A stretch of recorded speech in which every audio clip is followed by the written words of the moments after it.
Major तूर कहते हैं कि 23 साल की उम्र में मेरी पहली पोस्टिंग थी और वो भी सियाचिन में। उस समय मैं बहुत जोश और जवानी में था, लेकिन सियाचिन इतनी बड़ी चुनौती है कि वो बड़े बड़े अहंकार चूर कर देती है।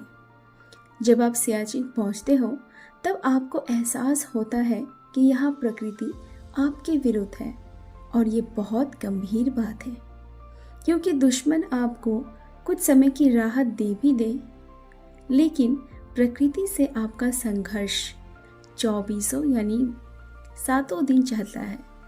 यहाँ ऑक्सीजन इतनी कम है कि पूरे मांसपेशियों तक ऑक्सीजन नहीं पहुँचती। हर 20 कदम पर ऐसा लगता है कि आपके अंदर ताकत ही नहीं बची।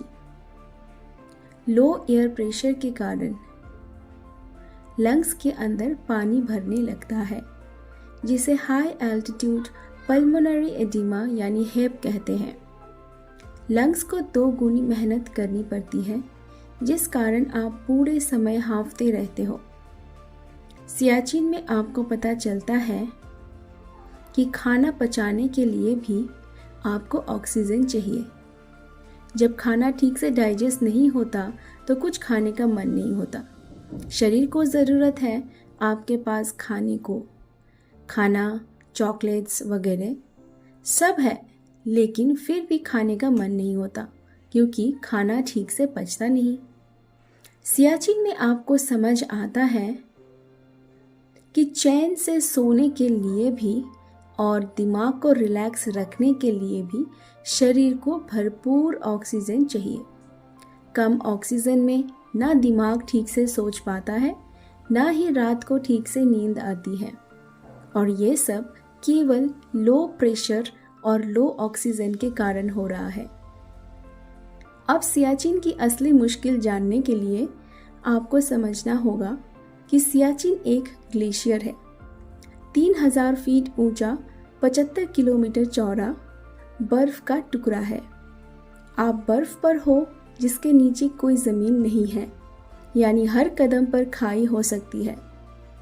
कल नहीं थी, लेकिन आज हो सकती है, क्योंकि बर्फ की शीट्स टेम्परेचर और दबाव के कारण लगातार खिसकती रहती है, और खाई में -90 डिग्री तक टेम्परेचर हो सकता है। यानी खाई में गिरने के बाद आपके पास जिंदा रहने के लिए केवल 20 मिनट है।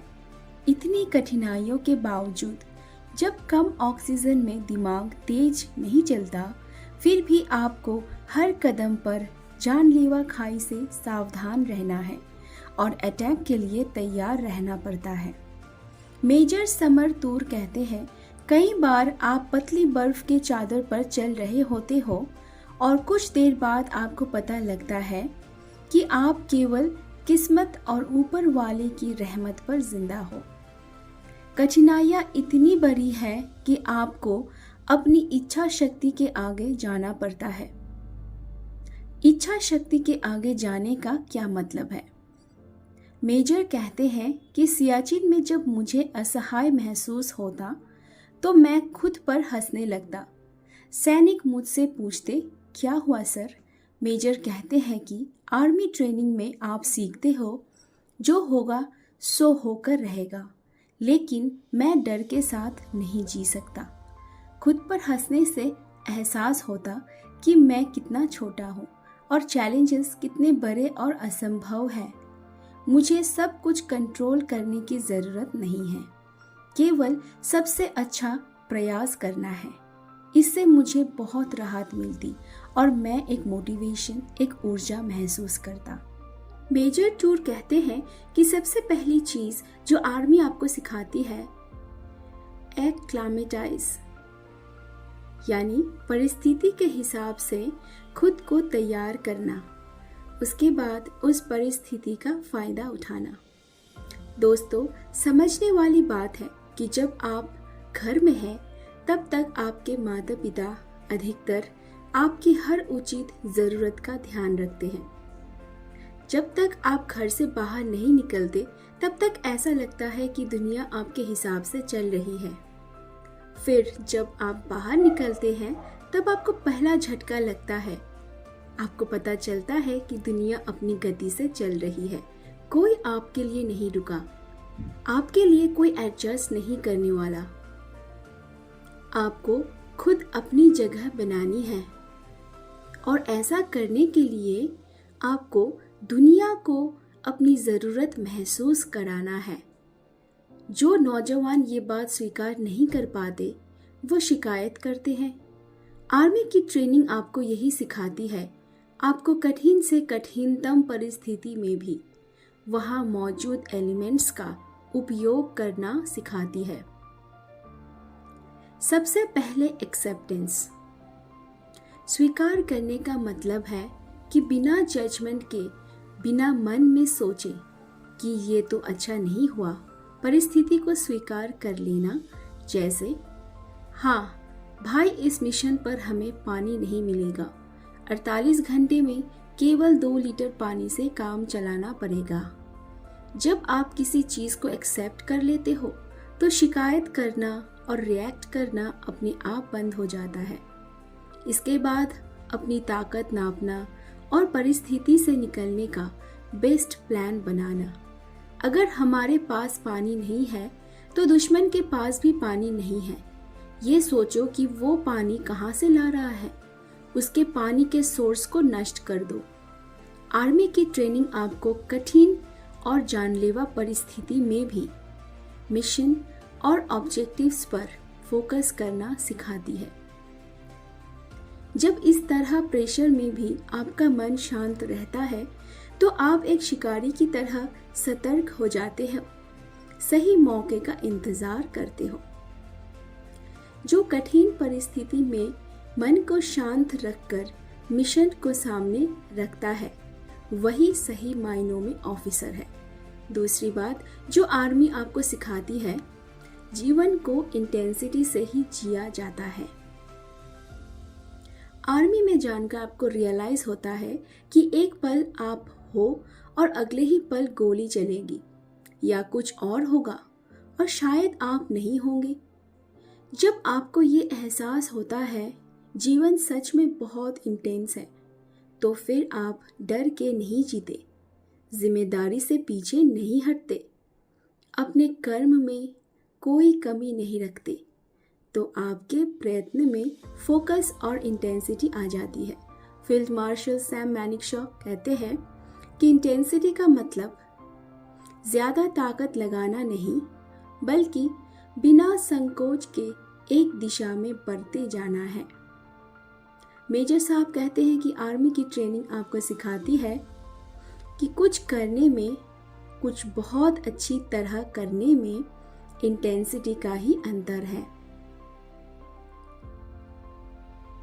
Killer instinct and warrior energy. मान लो कि आप शिकारी हो, अब जंगल से हर दिन कुछ लेकर आते हो, तभी आपके परिवार का पेट पलता है। आज आप जंगल आए हो तो आज आपको शिकार करना ही करना है।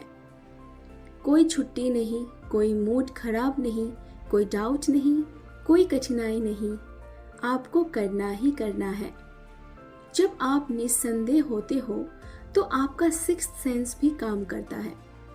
जब आप कहते हो कि इस गोल को हर हाल में पूरा करना है, इसे कहते हैं किलर इंस्टिंक्ट। इस कारण आर्मी ऑफिसर के अंदर वॉरियर एनर्जी होती है। मेजर तूर कहते हैं कि हमारे दिमाग में इस बात को ट्रेन किया जाता है कि मिशन से ज़्यादा आपके लिए कोई चीज़ मायने नहीं रखती, यहाँ तक कि हमारी जान मायने नहीं रखती। टेररिस्ट को लगता है कि वो आत्मघाती है, फिदायीन है, वो कुछ भी कर जाएंगे, लेकिन हमारी ट्रेनिंग उनसे कहीं बेहतर साइंटिफिक तरीके से हुई है। हमारे मन में बार बार इस बात को प्रोग्राम किया जाता है कि मिशन से ज़्यादा आपके लिए कुछ मायने नहीं रखता। मेजर साहब कहते हैं कि मैं मानसिक रूप से तैयार हूँ कि मेरी पत्नी विधवा हो सकती है, मेरे बच्चे अनाथ हो सकते हैं। हमारे अंदर कोई हिचक नहीं, इसीलिए सैन्य बल जवान के व्यक्तित्व में एक योद्धा की ऊर्जा महसूस होती है।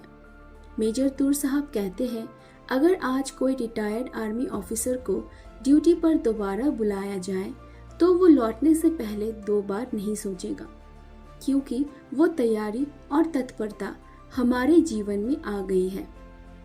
मेजर समर तूर कहते हैं कि सियाचिन के बाद मेरे करियर की दूसरी पोस्टिंग थी साउथ सूडान, जहां मैंने भारतीय सैन्य बल का पराक्रम देखा।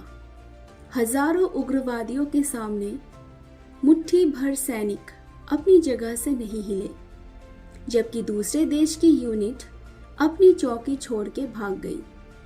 मेजर कहते हैं कि हम सियाचिन से नीचे उतरे, फिर 6-7 महीने ट्रेनिंग और तैयारी के बाद हम यूएन पीस कीपिंग फोर्स की तरफ से सूडान पहुंचे। फिर हमें 22 दिसंबर को इनपुट मिला कि कोई बड़ी हरकत हो सकती है। फिर ठीक 3 दिन बाद मेजर कहते हैं कि 25 दिसंबर 2013 को मैंने दूर आकाश में धूल का गुब्बार उड़ते हुए देखा। मुझे लगा कि मवेशियों का बड़ा झुंड है, क्योंकि अफ्रीका में हजारों की तादाद में मवेशी माइग्रेट करते हैं। लेकिन अचानक मैंने देखा कि 8 फीट ऊंची सूखी घास के पीछे इंसानों की कतार चलती आ रही है। हम 150 लोग थे। हमारे ऊपर 6000 लोगों ने अटैक किया। 1.5 किलोमीटर दूर 150 लोगों की दूसरी यूनिट थी, लेकिन इसके अलावा कोई बैकअप नहीं था। जब 6000 लोग आपकी तरफ बंदूकें और नंगी तलवार लेकर आते हैं तो सबसे पहला रिएक्शन होता है भागने का, अपनी पोस्ट से हट जाने का। हमारे सामने दूसरी यूनिट ने भी ऐसा ही किया। वो लोग अपनी पोस्ट छोड़कर गाड़ी में बैठ गए रवाना होने के लिए। मेजर कहते हैं, लेकिन हमारा एक भी जवान अपनी पोस्ट से टस से मस नहीं हुआ। उग्रवादी हमारा सब्र नाप रहे थे। वो हमारे 100 मीटर तक करीब आ चुके थे, लेकिन हमारे एक भी जवान ने कदम पीछे नहीं हटाया, ना ही झुका, ना दाएं से बाएं हुआ, क्योंकि उसको पता था कि जो भी होगा हमारा साथी हमें छोड़कर नहीं जाएगा। इस पल आपकी सारी ट्रेनिंग और डिसिप्लिन काम आता है। मेजर कहते हैं, फिर हम पर अटैक शुरू हुए। उग्रवादियों ने 4 बार कैंप में घुसने की कोशिश की, लेकिन वो पूरी तरह विफल हुए। उनका प्रतिनिधि हमारे पास आया और बोला, तुम्हारे कैंप में एक शरणार्थी गवर्नर है, उसे बाहर निकालो, नहीं तो तुम्हारा कैंप धूल में मिला देंगे। मेजर बताते हैं कि हमने उग्रवादियों से कहा कि रिफ्यूजीज को दुश्मन को सौंप देना, ये हमारी पॉलिसी में नहीं है। इस जवाब से वो लोग भड़क गए। मेजर कहते हैं, पर हम भी तैयार थे। हमारे सैनिकों ने कहा, साहब जी कोई दिक्कत नहीं, आने दो, जिसको आना है देख लेंगे। मेजर कहते हैं, एक बात जो अभी तक मेरे दिलो दिमाग पर छपी है, साहब मारेंगे तो मारेंगे ही, लेकिन अगर मरेंगे तो इन सबको साथ लेकर मरेंगे। जवानों की बातों में जोश था। मैंने कहा, हम ऐसी लड़ाई लड़ेंगे, इनके इतिहास की किताबों में इनकी कहानी नहीं बल्कि हमारी कहानी लिखी जाएगी।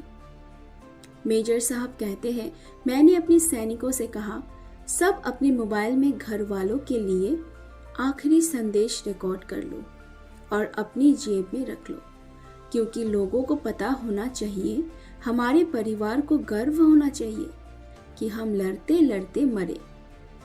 फिर 3 दिन तक उग्रवादियों से घमासान युद्ध चला।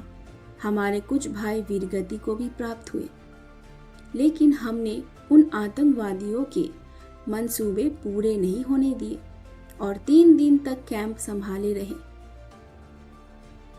मेजर तूर कहते हैं, जो कठिन परिस्थिति में मन को शांत रखकर मिशन को सामने रखता है, वही सही मायनों में ऑफिसर है। इम्पॉसिबल चैलेंजेस आपको सिखाते हैं, मुझे सब कुछ कंट्रोल करने की ज़रूरत नहीं है, केवल अच्छा प्रयास करना है, जो सोचा है वो करना है। कोई डर नहीं, कोई संदेह नहीं, तभी आपका किलर इंस्टिंक्ट, आपका इंट्यूशन, आपकी छठी इंद्रिय काम करती है। और ये इंटेंसिटी पैदा करना ज़रूरी है, क्योंकि जीवन खुद बहुत इंटेंस है। आप डर के और संदेह में नहीं जी सकते। इसीलिए बिना इस इंटेंसिटी के कुछ भी श्रेष्ठ हासिल नहीं किया जाता। दोस्तों, अगर आपको वीडियो पसंद आई हो तो हमारे इस वीडियो को लाइक कीजिए, शेयर कीजिए और इस चैनल को ज़रूर से सब्सक्राइब कर लीजिए।